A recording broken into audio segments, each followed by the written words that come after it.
Coming up on this edition of ATV News. We should not be silent. We'll show you how people around you are responding to the ongoing Israel-Hamas war. I don't know that timing's ever good for construction. We'll show you what may be slowing down your morning commute and how long it will last. The legendary House of Creep. You may have passed by this haunted Logan. We'll show you how this zombie keeps on puking. The leaves have been coming down. In weather, I'll show you when the snow will. I'll show you which 15-year streak ended for the Aggies against San Jose State, and if the winning streaks for volleyball and soccer are still alive. All that and more, this is ATV News. From the campus of Utah State University in Logan, Utah, the Department of Journalism and Communication presents the award-winning newscast, ATV News. Let's not make it worse. A disagreement almost turned into a fight between a Palestinian protester and Israeli supporters during a pro-Palestine rally on Saturday. Welcome to this edition of ATV News. I'm Ryan Lawrenson. And I'm Anna Johnson. As you can see, I'm starting off outside, where last week people met to show their support for Palestine. But that isn't only happening on Utah State University's campus. People from all over have been marching to show their concern about the conflict between Israel and Hamas. ATV's Zara Nasir went to a protest and spoke with a political science expert to bring you the history of the conflict and show you what people around you are doing about it. Free Palestine! Free! Chanting Free Palestine, hundreds of people gathered at the Utah State Capitol in Salt Lake City with flags and posters to show their support for Palestinians. I want a freedom and Palestine.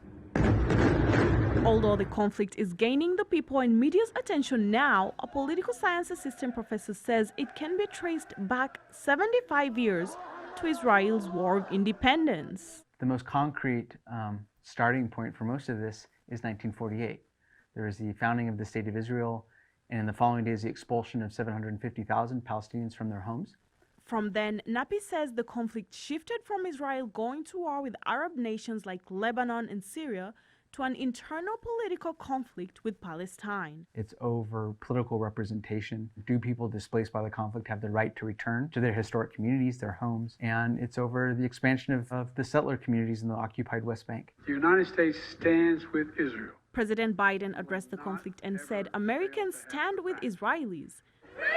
This has caused protests and retaliation from different groups of Americans, including people in Utah. Not only protests on college campuses or in communities, it's created internal dissent and disagreement within the State Department. Some of the protesters carried posters like these and say they want the government to stop using their money to fund what they say is a genocide in Palestine. U.S. government sends billions of dollars to fund the war and apartheid regime and genocide in Gaza, but they will not give us health care. So we're here to say that we want all U.S. aid to Israel to be cut. One coward strike killed them all. A Palestinian man shares how his relatives died a few days ago during an attack in Palestine. As of now, thousands of people have lost their lives during this war, and Napi reminds people it is not a religious conflict. A big mistake that most people go to, including the media, when they talk about this, is that this is primarily a conflict between Jews and Muslims. They forget that there are Palestinian Christians, including those that were killed in Gaza, and there are more Christians still in cities like Bethlehem in the West Bank. And so it's not a Jewish versus Muslim story by any means. Zahra Nasir, ATV News. That was in Salt Lake, but as I mentioned, people gathered right there on the Block A to show their support for Palestine. They walked around the quad past where I'm standing right now. I found out how their protest was similar and different to the ones we saw in Salt Lake. We must come together to demand an end to the violence. Rallying support for Palestine, this group's assembly on Utah State University's quad went from vocal to silent. They walked around the quad waving the Palestinian flag to raise awareness about the attacks in Gaza. It's so heartbreaking. We came to show our support for them. Protests and marches like this have become a common sight on college campuses. One of the biggest things that we see with college campuses generally is a demonstration to raise awareness. While some protests look like this, some past protests at USU looked like this. This is a letter students wrote to the university president in 1965 to demand the right to smoke on campus. They sent the letter to the board of directors and the university newspaper and gathered signatures on petitions like this. This is what that petition might look like today, with people expressing their support with their likes. While we may think of a protest as people marching on campus holding signs, modern activists are using social media to share their messages. Social media has been really helpful in terms of the way that it's able to ripple out, but we can also feel inundated with kind of a saturation of pieces going on where things that are actually important to us and do actually matter can kind of fly by the wayside, fly right over the head. The Grad Students of Color Association used this graphic to publicize their event. But no matter how you choose to spread your message, Utah State University says all students have a voice here. We really want people to respect how other people are expressing their own views. These marchers, Dorito says, were a good example of respectful protest on campus. Dorito says if you plan on holding a meeting on campus, to give the university a heads up so they can make sure participants and others on campus are safe. Reporting live from the Quad, Anna Johnson, ATV News. Back to you at the desk, Ryan. Thanks, Anna. Signs and orange cones litter two main roads in Cache Valley. ATV's Morgan Perkins shows you what they're up to and how long the projects will last. Flaggers stopping traffic and flashing lights warning drivers to slow down adorn the highway. Most of the heavy construction has not started. One project on the way to Tree Mountain, the other headed through Smithfield. They've taken up the whole road and closed the sidewalks. Both are main routes coming in and out of our valley.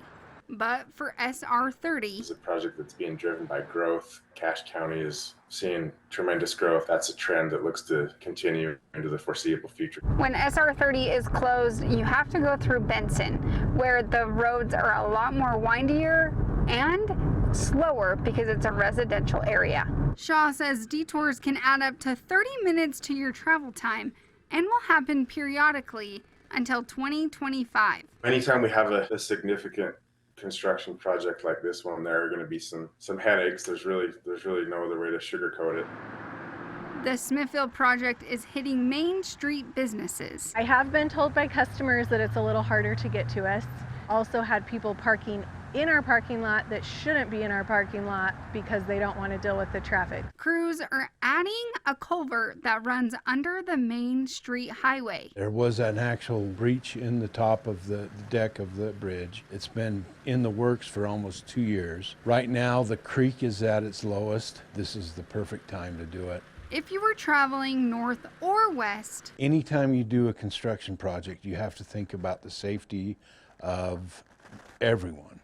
And there are not a lot of options for detouring around this. We just ask people to be patient and know when we're finished, this road is going to be a lot better than it is now in terms of safety and moving traffic. We're building it according to the growth that we expect to see over the next few decades. Morgan Perkins, ATV News.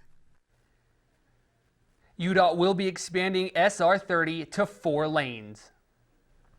Utah is suing Facebook and Instagram owner Meta. Nationwide, 41 states and the District of Columbia have filed either state or federal lawsuits against Meta. The only states that have not joined are Alabama, Alaska, Iowa, Montana, Nevada, North Dakota, Texas, and Wyoming. Governor Spencer Cox says Utah is suing Meta because they have crafted a highly sophisticated platform that puts kids in harmful cycles of excessive use through deceptive and addictive features. He also says Meta deceived parents and consumers about the risks of the platform. In a press release from the Associated Press, Meta responded saying, "We're disappointed that instead of working productively with companies across the industry to create clear, age-appropriate standards for the many apps teens use, the attorneys general have chosen this path." A nonprofit called The Defensive Line came to Utah State University to talk about ways to prevent suicide. Martha and Chris Thomas founded the Defensive Line with their son, New York Jets defensive lineman Solomon Thomas, after their daughter, Ella, died by suicide. Now they travel the country talking about suicide awareness. we've found it very helpful to talk about it, to let people know that we didn't know everything and we still don't know everything. But by being silent, it's not going to help. USU football head coach Blake Anderson also spoke at the event. He lost his son Kaysen to suicide in 2021. Not fun, but necessary. It's a conversation that we have to find a way to be comfortable having. As painful as it is to talk about losing a child to suicide, as painful as it is to share those stories and be vulnerable, it's necessary. How well do you think Utah's leaders are protecting our air quality? A report from Utah State University's Institute for Land, Water, and Air says most Utahns aren't satisfied. This is what Utah's air looks like most winters, full of smog from cars and trucks. Officials say they're working to improve that air quality. We do have more work to do on air quality. We know that, and we are moving forward with some efforts around air quality.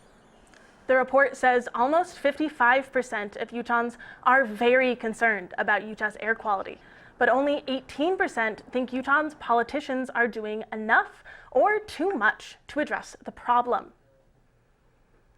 It also says more than 40% of Utahns are very concerned about drought, Great Salt Lake drying up, population growth, and losing open space. A first-time collaboration took place on Monday right outside the Ag Science Building. This is Indigenous land, and it's important to recognize that. Y'all need some chili. The Range Club and the Native American Student Council sold chili and fry bread as part of a fundraiser. The NASC and the Range Club say they have goals and some members in common. This is Indigenous land, and it's important to recognize that. And I'm glad that the Range Club reached out to us to learn about plants in Navajo.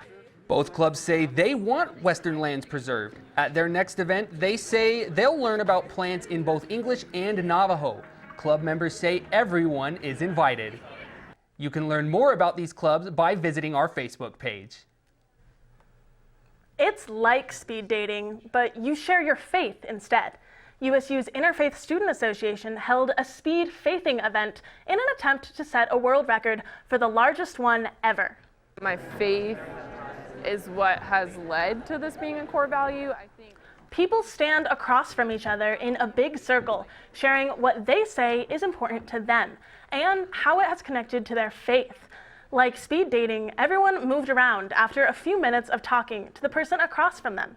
The idea was to meet a new person each round and share your religious beliefs and core values with them. One speed faither says this event is important now more than ever, considering what is happening around the world. we see things on the news and then we just categorize people into these big groups, and then it's really easy to like dehumanize or belittle these people. And I think when you're looking at another human being in their face, it allows you to have more empathy and compassion. Organizers say although they did not set a world record for the largest speed faithing in the world, they had a good time. Joining us at the desk is Joe Cooney with ATV Weather. Joe, I've got some Halloween plans this weekend. How's the weather looking? Well, this weekend we might be getting a little bit of snow, but for Halloween it should be warming up a little bit and the snow should subside. Thanks, Joe. And coming up. The current temperature is 63 degrees. We have some gorgeous leaves on campus right now. Here in Logan, the current temperature is again 63 degrees. And after weather, it helps me connect to them, even though I never met them in person. These aren't just decorations. We'll show you how these help people connect to their ancestors. I just love the time of year, really. We'll take you to the house that's the talk of the town.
It was after shooting with your phone that you wanted to up your game, so you got a better camera.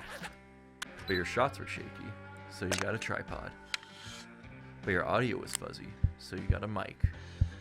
But your shots were dark, so you got some lights. Now you got all this equipment, but you don't know how to use it. So you enrolled in Intro to Video.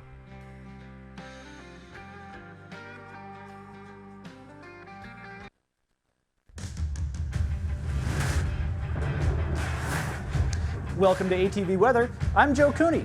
Across the country today, we have two main systems of precipitation, one in the west, which we'll get to on our state radar, and another in the east. The one in the east spans from Texas all the way up to the Great Lakes region, bringing rain and even some snow to the more populated areas of the country. Now, going over here, we see that our more local system spans from about northern California all the way up to Montana. Let's zoom in on that with our state radar. So as we can see here, that band of rain and snow has just barely missed us here in northern Utah, but it's having heavy rains in southern Idaho and even some snow up in Montana. We seem to have missed that snow today, but going over to our 7-day forecast, we can see that coming tomorrow, we're looking at about 0.4 inches of snow here in the valley, and up at Beaver Mountain, about 7.5 inches. Hopefully that can help our snowpack and our ski season here. Now with that snow comes lower temperatures. As we see going on Thursday, Friday, Saturday, and Sunday, and into next week, the temperatures drop from the 60s today to the 40s next week.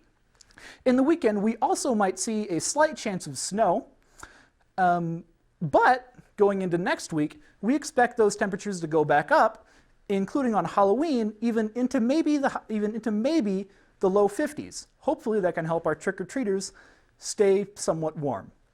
Now that you're all caught up in weather, let's go back to you at the desk. Thanks, Joe.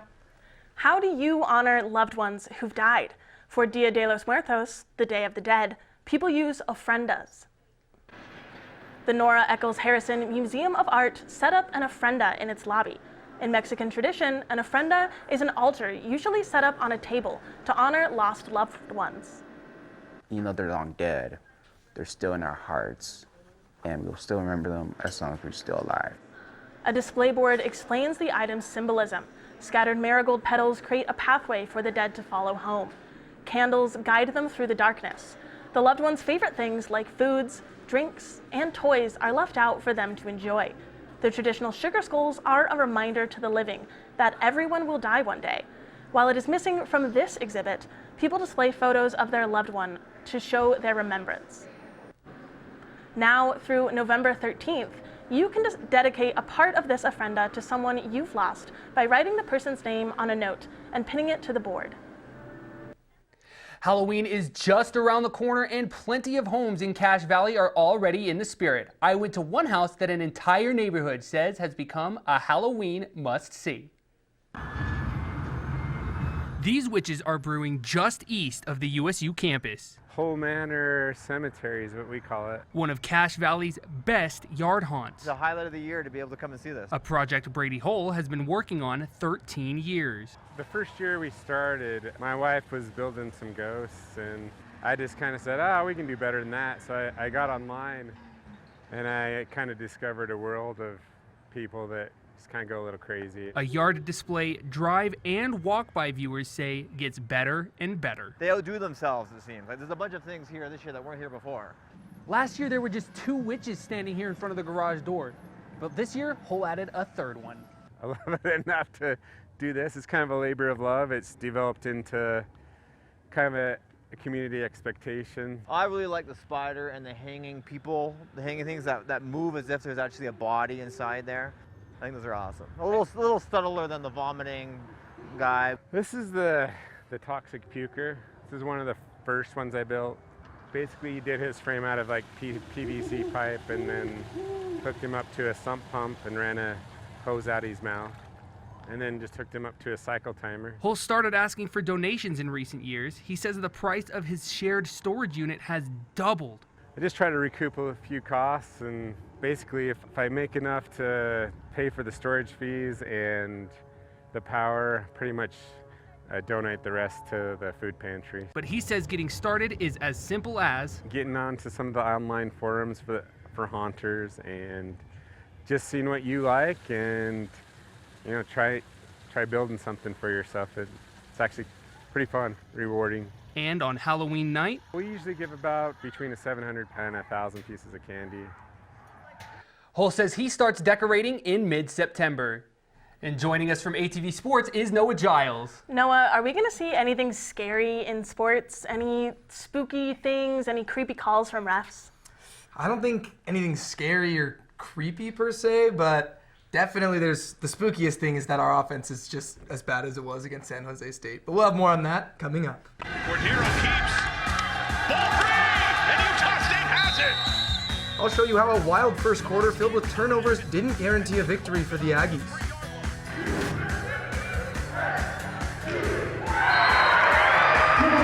I'll show you how kills like that are fueling the Aggies' 6-game win streak headed into November. And after sports, we had a line at 11 o'clock in the morning.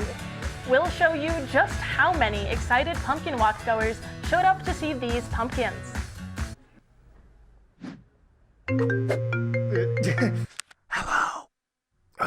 Mom, you gotta stop this. I'm in a library, okay? What could happen?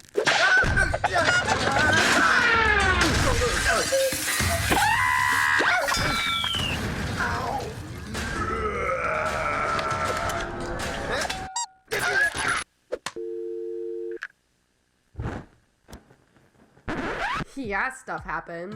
1 in 4 college students end up in the ER. That's why you need Emergency. Everything you need to handle an emergency. Share important info with your family and friends. Feeling unsafe? Help is one tap away with Urgent Alert. Upload your insurance card and your medical consent form so your family can speak to medical staff. Download Emergency now while it's still free, before stuff happens. This is Dave. This is Bob. Dave took multimedia boot camp. Bob did not. We need company headshots. I've worked on headshots before and I would be happy to do it again. We also need to finish our company advertisement video. I already have a shot list and it's ready for you to approve. Bob, would you be willing to work on our company podcast? I would be happy to take care of that. You're so prepared. You deserve a promotion. Be like Dave and take multimedia boot camp at Utah State. Get experience in a little.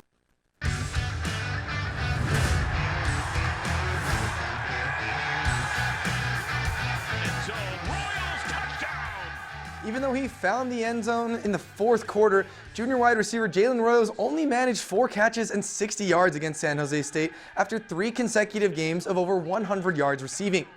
Welcome to ATV Sports. I'm Noah Giles. The Aggies haven't lost to San Jose State in football since 2008, but that streak was in danger as the Aggies went to California on Saturday.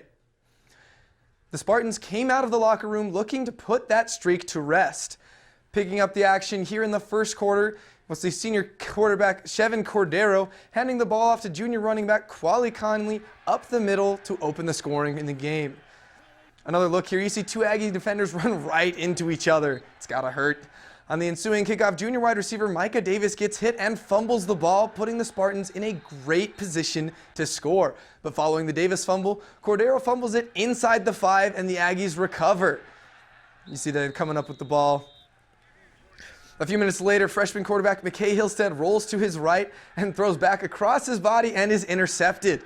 He threw 2 on the day. Following the interception from Hillstead, Cordero hands the ball off to senior running back Kyrie Robinson, who gets the ball ripped from him for another turnover. If you're counting, that's 4 turnovers for both teams combined in the first quarter. Robinson redeemed himself with this touchdown catch with a minute to go in the first quarter to push the score out to 14-0. Moving on to the second quarter, Hillstead finds Davis for this 25-yard connection to tie the game headed into halftime at 14. The Spartans started dissecting the defense in the third quarter with Conley going in for his second score of the day. The Spartans finished with 251 rushing yards to the Aggies' 104. Later in the quarter, Cordero finds senior Charles Rogers, who's on the depth chart as a linebacker, for the 10-yard score, pushing the Spartans' lead up to 14. Hillstead is pressured here on this next play as he tries to escape, and he just ends up throwing the ball away. You see the defender draped all over him. He was pressured all game and rarely had time to find his receivers, as he only finished with 160 yards passing. Later in the game, with the game well in hand for the Spartans, Hillstead is intercepted by sophomore cornerback Javion Cole as the Spartan defense stepped up in the second half and held the Aggies to 7 points after halftime. The Aggies only managed to gain 264 yards as they fell 21-42. The Aggies fell to 3-5 with a 1-3 record in conference play. The Aggies don't play until November 4th when they head back to California to take on San Diego State. The high school football playoffs are underway as Mountain Crest hosted Tooele on Friday. We'll hop right into this with Mountain Crest already up 7-0 in the first quarter. As you see, senior running back Dax Benson breaks this one to the outside, turns on the turbo, and blazes down the sideline for the 80-yard score. Later in the first, Mountain Crest gets a partial block on this punt. Right here, you see the punter get the ball. They get a partial block, and as everybody's watching that ball bounce around, Mountain Crest's Thatcher Phelps scoops it up and takes it all the way back for the score to make the score 21-0. Moving into the second quarter, Tooele finds the end zone as quarterback Caden Dean fakes the handoff and flips it to Bram Gustin, who gets a couple of blocks to get in for the score, but it was all gas and no brakes for Mountain Crest as quarterback Casey Crofts finds senior wide receiver Will DeCorver for the 39-yard strike to put the Mustangs up 42-7 at the half. In the third quarter, Crofts finds Benson on the screen pass here, who keeps his eyes up and follows his blockers to go untouched for the touchdown. Nobody even getting a hand on him there. In the fourth quarter, Mountain Crest put the backups in, and you see sophomore quarterback Braden Larson floats this ball up, and senior receiver Karsten Bone goes up and gets it over the defender as Tooele couldn't withstand the Mustang stampede, losing 14-63. Mountain Crest and 4 other teams from the region are moving on and will play this Friday. USU Volleyball hosted the San Diego State Aztecs on Saturday as they look to keep a hold on their #1 ranking in the conference. Aggie Nation welcomed the Aztecs to Club Estes with a pink out for Breast Cancer Awareness Night. Starting off in the first set, graduate transfer Kennedy Boyd gets a little sneaky here, finding a soft spot in the Aztec defense. A few points later, senior Kelsey Watson smashes this ball, but the Aggies found themselves losing. Down 11-15, junior Beatriz Rodriguez serves up this ace to cut into the Aztec lead, but the Aztecs responded with this kill from freshman Amber Keene, as the Aztecs took the first set 26-24. Moving into the third set, tied at 1 apiece, Boyd stymies the Aztecs defense with this block all on her own. The Aggies had 12 blocks on the day. Later in the set, Leah Wilton, the boy passes to Adna Venedovich, who crushes that ball. One of her 10 kills. The Aggie defense stepped up again as Boyd and graduate transfer Jill Schnegenberger deny access to the Aggies' side of the court. The Aggies took the third set. Moving into the fourth, San Diego State can't handle the serve, and Boyd rises up to smash that point. It was back and forth in the fourth set as senior Julia Haney spikes this ball right into freshman libero Cambry Rodriguez's face. With the Aggies up 28-27, Schnegenberger hits the ball off an Aztec to win the fourth set and the match for the Aggies 1-3. Volleyball is first in the conference at 9-1 and head out on the road this week to play Colorado State and Wyoming. The soccer team is on a 4-game win streak after beating UNLV and Nevada. The Aggies face Boise State tomorrow before the conference tournament this weekend. You're all caught up in sports. Back to you at the desk, Anna. Do you know where you can see Taylor Swift, E.T., and Luigi all in one place? North Logan brought them all together in pumpkin form at the 40th annual Pumpkin Walk. Where's the squash? Did you find the squash? Little kids and their families took in about 30 different scenes created with painted pumpkins and gourds. Volunteers created all the scenes using locally grown pumpkins. It's a ton of work, but it's so much fun, and our scene crafters, especially those who have been with us a long time, they love it. They start planning their scenes in August, September, or even earlier. Organizers say they don't do any advertising or make any money off of the event. They say they want to keep it a special place anyone can visit. Thanks for watching this edition of ATV News. You can watch this and other editions on our Facebook page. We'll leave you with some spooky Halloween ghouls. Have a fantastic week, Cache Valley. Quiet, please. Wait a sec. I'll take one. Oh yeah. All right. All good. Take care. Way to go. Nice. Bring it on. Gotcha. I'm here for you.